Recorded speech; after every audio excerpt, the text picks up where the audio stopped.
everybody, and welcome back to Writing the Rapids, the show where I, Joe Bielecki, talk to writers about writing. Very often, those writers have been recommended to me by writers who have previously been on the show, or it's a Rejoinder episode, which this is. We are rejoined once again by William Cody Watson, Snatch Wilden, to talk about his new book, House of Delete. He has previously published the books Paradise Redux and Hell, and through Cloak, published the book Police Lucifer. You can find more info about him at snatchwilden.wordpress.com. If you would like to support this show, you can do so by becoming a patron. Patreon.com/noisemakerjoe. Patrons get episodes a few days early. You can also throw a one-time donation my way at paypal.me/noisemakerjoe, as well as buying my book and writing a review about it. The book is called Tired. Big thanks to Bob, who recently had a nice review on Goodreads for the book. You can also give this show the appropriate number of stars wherever you download the podcast, so long as stars are allowed to be given. And, tweet about the show, become an Uber driver, play the show while you're driving people around, and so on. Now, without further ado, let's get into my conversation with William.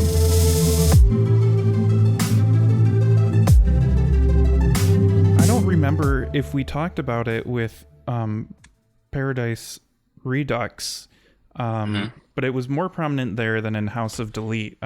The usage of like screenplay inspired formatting that happens every now and again. Right. There's a sort of middle of the book section that uses that, and it's a little bit kind of at the beginning in this book too. But right. It's not in this sort of like book object subgenre. Don't kill me, people who hate genre, but in this realm, I don't feel like that's a thing I see very much as a device, right? So right. Let's start there. Like as in, why did I do that? Yeah. Or why would you do this? I think maybe on some level, I mean, straight out, I think that there was maybe some residual influence there from reading Hunchback 88 by Chris Norris. I think there was kind of that element going on at different points in that book, if not in some kind of vague way throughout the whole text. But on top of that as well, like forever, I've always been like the kind of person who, if I really enjoy a film, like I'll go and try to find at least some form of the screenplay or script online, just to have like some kind of more insight. And like recently, I actually was able to find the collected scripts of Gummo and Jillian Donkey Boy by Harmony Korine. I actually found the book, which is, I guess it's not that hard to find, but I found it after I had worked on House of Delete, or probably towards the tail end of it. But just having like that script for Gummo and seeing like the changes that went from the actual script to what we saw in the movie, I just found that completely like so like insightful and wild. Okay. And so I think like maybe there was just kind of that. I think there's like this directness to like reading a screenplay or a script that has like it'll carry over the narrative. It's all there, but it tells it in such a way where it's much more stripped down. And like, I like the idea of like direction notes and things like that. Like, I have no idea. I've never researched how to write a script or a screenplay. I have no idea. I've never taken a class on it or anything like that. Don't really have any real interest in that, but I just kind of went my own way with it. I just like that stripped down thing where it's kind of like this, then you see this and this. I don't know. It's kind of a way of progressing the narrative. And, with the way that my books are, especially Paradise Redux and House of Delete, like that narrative is sort of something you have to kind of grasp for at times. And it's also much more visual. I think it's much more visual and tonal than it is like he did this and then this happened and this happened. And I think that kind of adding in that weird sort of like narrative of a screenplay kind of style, it just kind of throws everything for a loop a little bit and changes up that sort of aesthetic of grasping for the narrative, I guess, in a way. But I like to do it, like, I like to just have hints of it here and there. I don't want it to be the entire thing. Right. I say that in some of my newer works, moving more in that Is it? direction. Awesome. Yeah. I look forward to that. I I feel like I remember in Paradise Redux 2 there were like characters like the director and that was like more of a thing. And so like House of Delete is a little bit further away from that. Right. And And I guess that actually, speaking back to Paradise Redux, I think that was probably seeping in some too. Was that, you know, the one of the main characters was the director, and so much of that whole story is taking place like in the confines of a very toxic environment that's kind of controlled by this director. And so I guess that kind of crept in there too. Like I wasn't trying to tell the story specifically as as he's telling it, or as he would tell it in a script or anything like that. But I do think that that had some influence on why I took that approach, for sure. yeah, they can kind of like combat each other. Right. Cool. I like that a lot. Something I enjoyed about your work too is this feeling like it's kind of like static and then it'll like coalesce. So there'll be sort of like poetic elements or shorter blocks of text and images, and then you'll have like a page or two, or in kind of like I alluded to in the middle of this book, very many pages of like prose, like I don't know, sort of like a Shane Jesse Christmas sort of prose bit, Right. but like it'll go from this sort of like scattered sort of thing to like a block of text and then Right. sort of dissolve again. And I think Paradise Redux was similar, but this in the back of the book it mentions that there's elements from previously published works, and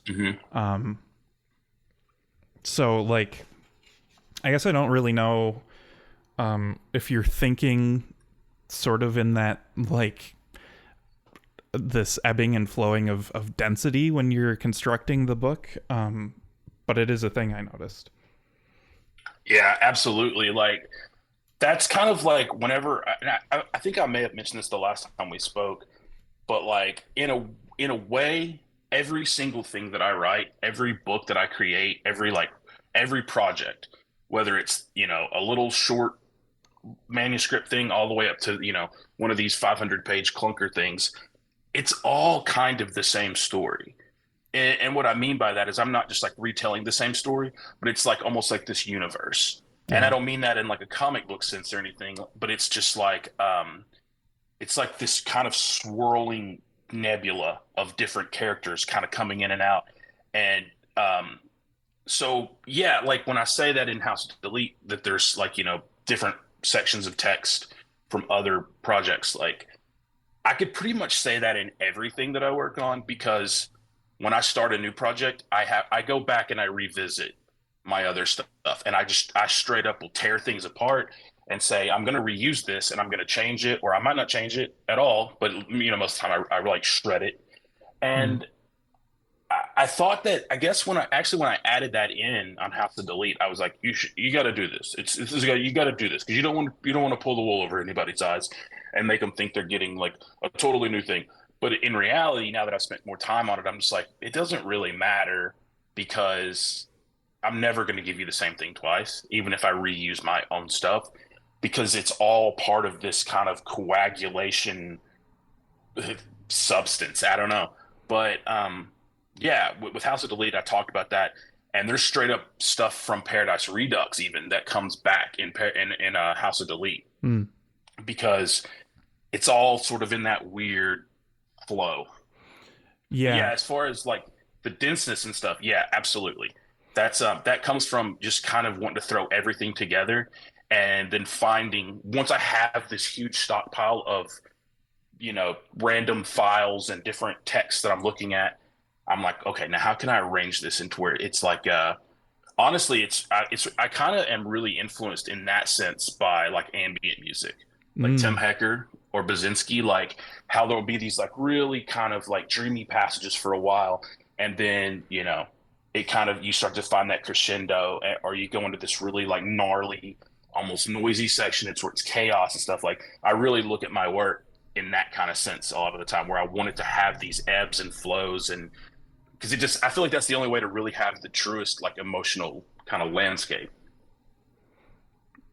I can see that, especially when the narrative is so, I don't know, ambient in itself in some places. So that's a good place to let's move into the playlist that is linked at the end of the book too. And I noticed there's one for Paradise Redux and some other work as well. Right. I saw that today when I finished the book, and I was like, "Oh, I'll go listen to this before the show and see if I can get inspired." And then saw it's like 29 hours long, and I was like, "Oh no, oh yeah, I'll scroll through it and see." But let's talk about that, and then let's talk about that. Yeah, that's one of the very first things that I usually do when I start a project. Is actually the very first thing that actually happens is I usually come up with a title. Like House of Delete came to me one day. Have no idea how that just kind of popped in my brain, and I was like, House of Delete, that sounds awesome. That's going to be my next book. Like whatever my next book is, it's going to be House of Delete. But then after that, pretty much as soon as I have the title, the atmosphere, the vibe, the aesthetic starts to kind of come into it. So once I had that for House of Delete, it's like a vague kind of setting, time frame, whatever, if you want to go that route, I start compiling music. And yeah, I mean, like that, the playlist some of them can be pretty ridiculous. Mm-hmm. I think it was maybe the Paradise playlist that was like, I think it was like 600 or something songs. And I remember Mike Klein saying something about it on Twitter, and I was just like, dude, I'm a lunatic. Like but what it actually starts as a way for me to put on this music while I'm writing, and then most of the time that kind of transpires into the playlist that I usually am like, here's the playlist for this book. Sometimes it's more soundtracky, like as in, yes, that's the soundtrack to the book. If the book was to be, a cinematic piece or something, this would be its audio accompaniment. But for me, it's also just like a huge like inspiration that I have constantly going while I'm working on it. And usually it somehow thematically it fits in my warped brain. Right. I liked the disparity, or I guess the difference between the two playlists. I saw as I was scrolling through, this one has a lot more classical music and ambient music, experimental type of stuff, and then it was a lot of like pop music for Paradise Redux. Oh yeah, which I like. And I think, and this when I wrote the slasher book, it was all like weird, like free jazz, and like I don't know. It's always just got to have that vibe that fits whatever the context is in my brain. And this one, it was like all this like really dark classical stuff. I was so like vibing on like these really dark classical passages and everything. And like I guess, I don't know, if you read the book, I think for me, there's a meaning there. I mean, it's like the way that you open the book and it's like every page is black. Mm-hmm. Every page isn't black, but that's the way that I printed it or had it printed. And I feel like that is the same aesthetic as that dark classical music in a way, I guess. Yeah. Yeah, I can feel that. What I was getting caught up on when I was leading us into this too is I feel like I've either read or talked to several other writers who are like have at one point or another been heavily influenced or inspired by the music of Tim Hecker, and I find that fascinating. Totally. I was so into ambient music, like I think it was the Harmony and Ultraviolet album. I think it was like 2006, 2007. Mm-hmm. That album pretty much changed everything for me. And I realized that, oh wow, this music exists. And I mean, I don't try to go off onto a music tangent, but like finding that and then finding like Finesse and finding like Bielecki and stuff, like totally opened a world for me. And so when it comes to writing, I don't always go for like instrumental music, but a lot of times it helps with the kind of writing I do. Yeah. definitely. I understand that. Um, the Tired, the book I put out through Alien Buddha Press, like, was specifically listening to like one type of like type of sound while I was writing it, and I don't know if that was intentional or not. I could mythologize and say that it was, but yeah, like there's something to that, like, especially, you know, when you're writing something, there's emotions tied to it, and like, listening to music is a much safer way to get into a headspace than, you know, some of the other ways that it seems like Totally.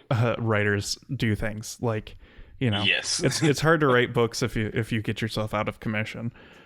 Right. And they say write what you know, but it's like, well, I mean, that's such a strange term because I can technically, I mean, maybe I don't have experiential data on every little thing, but like I've listened to a lot of music. I've heard a lot of prose, like poetry through a lot of these musicians, be that, you know, be it the Velvet Underground or be it Tim Hacker. So like I think that is sort of like a source of knowing, you know? Mm-hmm. Maybe that sounds really dumb, but I don't know. It's like this vast kind of encyclopedic emotional database. Might as well tap into it.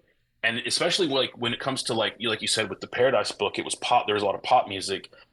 Um, Definitely when I listen to stuff that is more like has lyrics and stuff, like I will find like that like the kind of the vibe of the music that I'm listening to will like sort of maneuver the writing, which is why a lot of times I will do different types of genres and stuff together because you know maybe I'll be like this I need like a hard shift right here, and then you know it'll go from like a classical piece to like a Cannibal Corpse track or something, and that'll sort of be like, oh, there's that validation, there's that thing that I was looking for that kind of inspires that, like, now we're going to this place, now we're going to this really other kind of ugly place, you know? Yeah. I mean, if you're writing what you know, like, you know your emotions, and you can Truly. like, emotions are wordless things anyway, so you might as well bring something up and then see what words come out.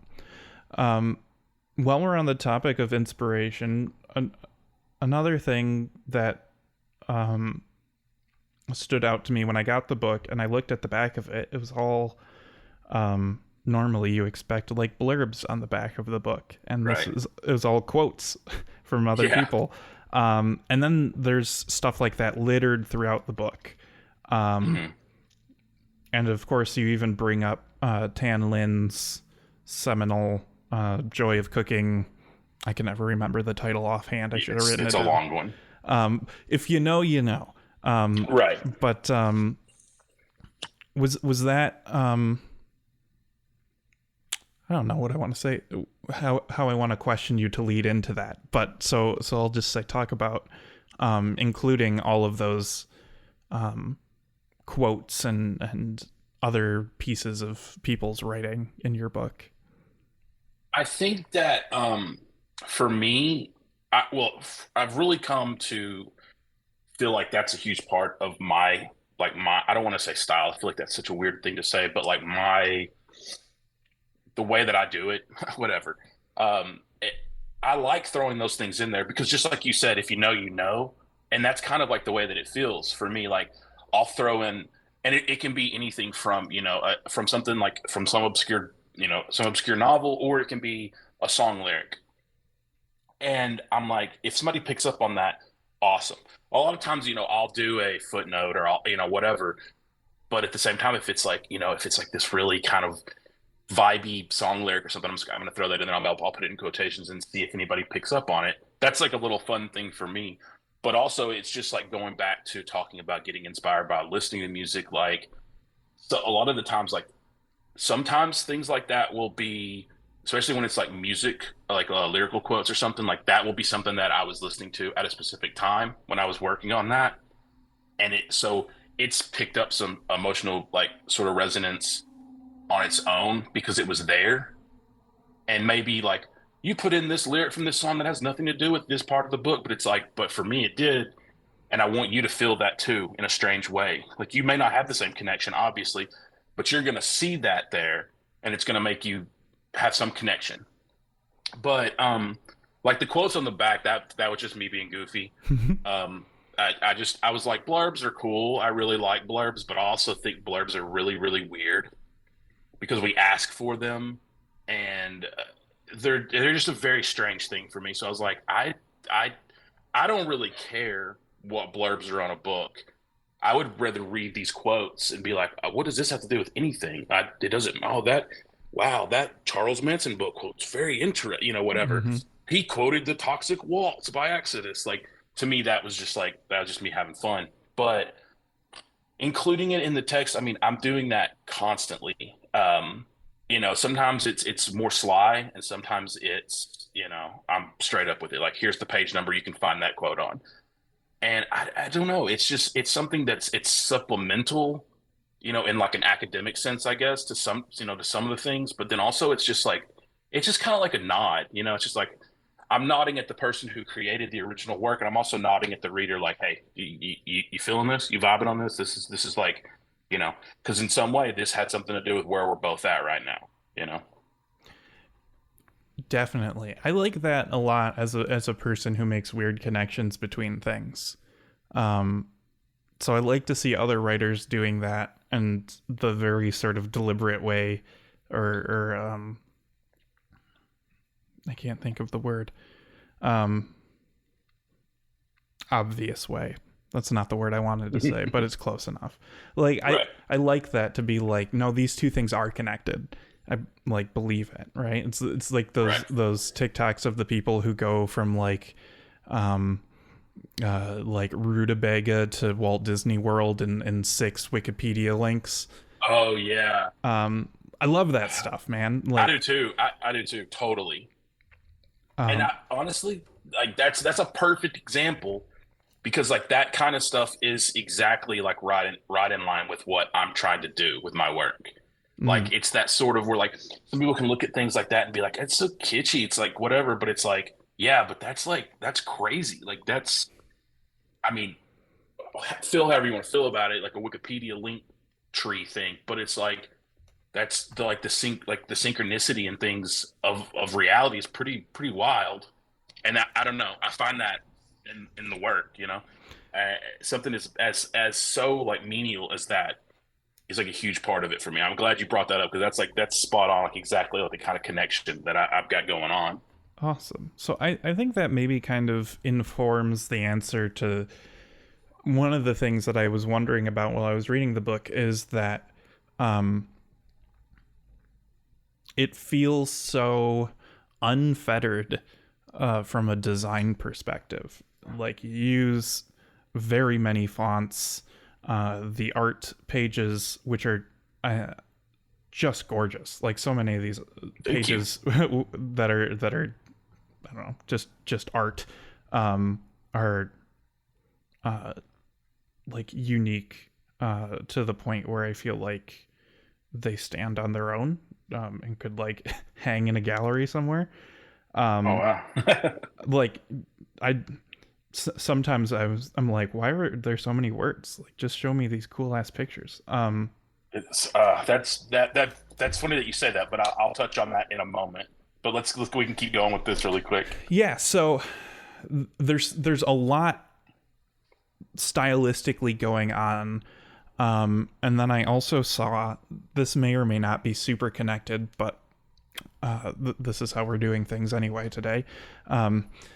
When I linked Treffry, I think it was, to a Nightmind video, and you mentioned that Nightmind is a thing, which, yeah. So like, your awareness of that style of doing art, of doing writing, of storytelling, makes me then say, okay, maybe there's a like, obviously people make deliberate choices when they design books, but people who either write ARGs or know what they are can have like a double deliberateness to it. And right. So I'm wondering, like, is there any I'm not saying did you actually make an ARG, but I'm asking, like, do certain fonts mean something that I could, like, if I were to tear the book apart and, like, start sorting things out that way, would I be able to find something like that you had deliberately planted in there, or am I just going too far? I don't think you're going too far. I think that there probably is that, and I would say some of it's probably there's different layers of that. I would say that there is probably some that's absolutely deliberate, but I probably totally lost sight of it Mm. during the entire process because I mean it's so much material, and I mean it may not seem like that because I think the word count's probably pretty small actually, but it starts with so much stuff that I will kind of start doing. Like I will start having like little trailheads and little, I'll go down threads like that, but I don't always stick to it. But certainly though, there is like if I choose a Gothic font for something, it's gonna have a different implication than like a really like a cleaner font. Um, yeah, I mean, I think there is something there aesthetically, like in tone for sure, with like how I choose my fonts. But as far as like it being like a puzzle you could put together, probably not, just because I don't think that I can honestly say that I'm not organized enough. I love the whole like ARG, the concept of that, and I love that whole. I was hardcore on the on the message boards and for the first Cloverfield movie and stuff like that was my Mm. whole introduction to it. And so I love those kinds of things, but I'm way too ADD and way too like scatterbrained to actually pull off something like that myself. But there's definitely influence of it for sure. And it's kind of that same thing as like, putting in a random song lyric here there was kind of like a nod, kind of like an elbow, like, hey, what's up? Are you vibing on this? Because, I think that's a part of it. And I think one thing about ARGs is that there's like a community aspect to it for sure. And I like to kind of think of that in terms of when I'm writing something, that I'm writing it for a community, I guess, you know? And I think that I like that idea where it's like, there's things there you can grasp onto. I don't know if that makes sense, but yeah, I don't know. Yeah, I gotcha. I'm following. I that's kind of similar to like my process too. Like I obviously don't do anything quite as bombastic as you, but like the idea of like, okay, I'm gonna have different fonts or sizes or margins or whatever. Like if I were to do something like that, I would probably like have a set of rules for myself that like all of the Right. italics mean X and all the Gothic fonts mean Y, and then kind of sort the text out that way or something like that. Totally. But I've thought about doing that, like being more rigid on that, and I've actually said like, hey, maybe I should use like, this set number of fonts, and each one should have a different, like, should denote something. And I've started projects like that, but then I get way too carefree on it, and I'm just like way too reckless. But I see that in other people's work. I see people who are doing, a similar kind of similar thing to what I'm doing. But that's, again, it's what I love about this kind of genre, whatever it is the different way, like a Correo book is like a Correo book, et cetera, because people do it differently. And everybody has their, like, their regulations, their rules, their ways that they do it. And then that imparts its own meaning. And I can't do it. I can't do that. Like, I can't have that mathematical precision, but I appreciate it. And it's mhm. certainly an influence on my work. But yeah, I just can't. I start getting too wild with the fonts. I'm like, oh, that font's awesome. Do I have a license for it? So This type of work, this world of literature almost reminds me of sort of like like the modern art movement, or like these sort of like gestural painters and abstract artists of like slightly different schools, to where the untrained eye, it's like, oh, okay, it's all just books about gore that have black pages and the text is right, everywhere. But like when you look closer, you're like, oh wait, everyone's using a specific sort of process to get to there. So even if, you know, Ungula and